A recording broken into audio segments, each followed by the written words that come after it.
ඔබතුමාගේ නමයි මේ රැකියාවක් වශයෙන් කරන්නේ කෘෂිකර්මාන්තයේද එහෙම නැත්නම් මේ පූර්ණ කාලීනව වෙන රැකියාවක් කරන ගමන් කෘෂිකර්මාන්තයේ නියැලෙනවද?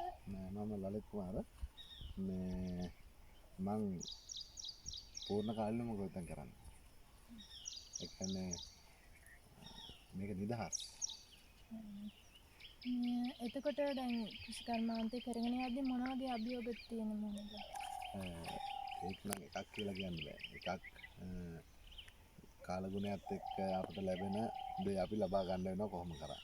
එතකොට සත්තුන්ගෙන් හානි තියෙනවා, මොනරුන්ගෙන් තියෙනවා, රිලවුන්ගෙන් තියෙනවා. එතකොට අලියනවා. ඒ ඔක්කොම අභියෝග බාර අරගෙන තමයි මේක කරන්න ඕනේ. ඒතර සාප්පියපතේ කොහොම සම්බන්ධ වෙන්නේ?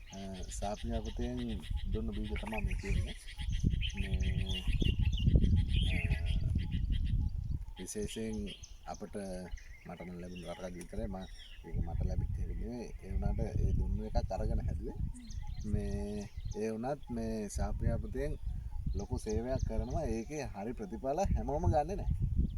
ඒකයි ප්‍රශ්නේ තියෙන්නේ.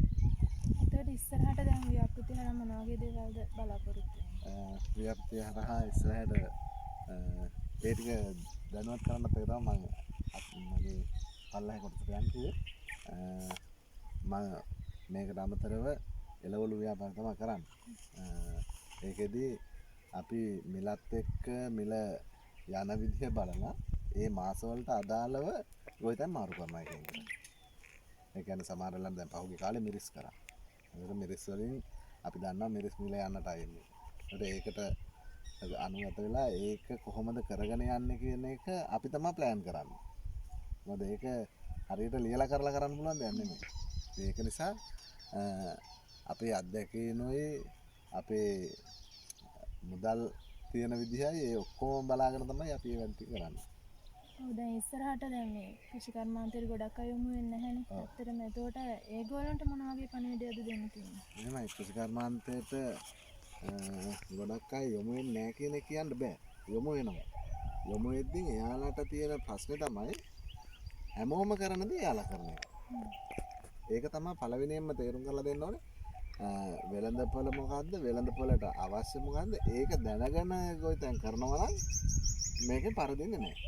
එතකොට ඒකෙදි අපි ඔය එළවලු හරි ධාන්‍ය වර්ග හරි ඉහළ පහළ යන එක බැලන්ස් වෙනවා. ඒක දැනගෙන කරනවා. හැබැයි අපිට රජයේ පැත්තෙන් තියෙනවා අභියෝගයක්. මේ ධාන්‍ය වර්ගයේම ගොවිතැන් කරලා ගන්නකොට රජය පිටරටින් ගෙන්නනවා. ගෙන්නපු ගමන් ඉවරයි. දැන් පහුගිය දැන් මේ කාලේ උනේ ඒකයි. දැන් උඳුත් කරා මම මේ දරේ. උඳු දෙන්න බෑ උඳු තියාගෙන ඉන්නවා. කරන්න දෙයක් නෑ. මගේ නම නිහාලි විසින. මම පූර්ණ කාලීන ගොවිතැන් වල තව කරන්නේ. මේ පැත්ත පොඩක් නොදියුණු අපේ ගම්. හැබැයි මේ මෑතකදී සාප්පියපෘති මගින් ඇවිල්ලා අපේ කෘෂිකාර්මික ප්‍රදේශය පදනම් කරගෙන අපේ වැවක් හොඳට ප්‍රතිසංස්කරණය කෙරුවා. ඒකෙන් දැන් අපි මුල් වැඩ කරලා තව ටික දවසකින් අපි අස්වැන්න නෙලනවා. ඊට අමතරව ගොඩ භෝග විදිහට අපි රටකජු ශාප්පියපෘති මගින් අපිට ලබා දුන්නා බීජ. ඒ වගේම අපි මේ අස්වැන්න දැන් මාස වල පෙර අපි ගත්ත බීජ නිෂ්පාදනය කරලා මේ රටකජු අපි දැන් වගාව අස්වැන්න නෙලමින් ඉන්නවා. හොඳ අස්වැන්නක් මේ සැරේ මම අරන් තියෙනවා. ඉතින් කියන්න තියෙන්නේ හොඳයි ගොඩක් අපිට අතීත දුන්න ශාප්පියපෘතිය.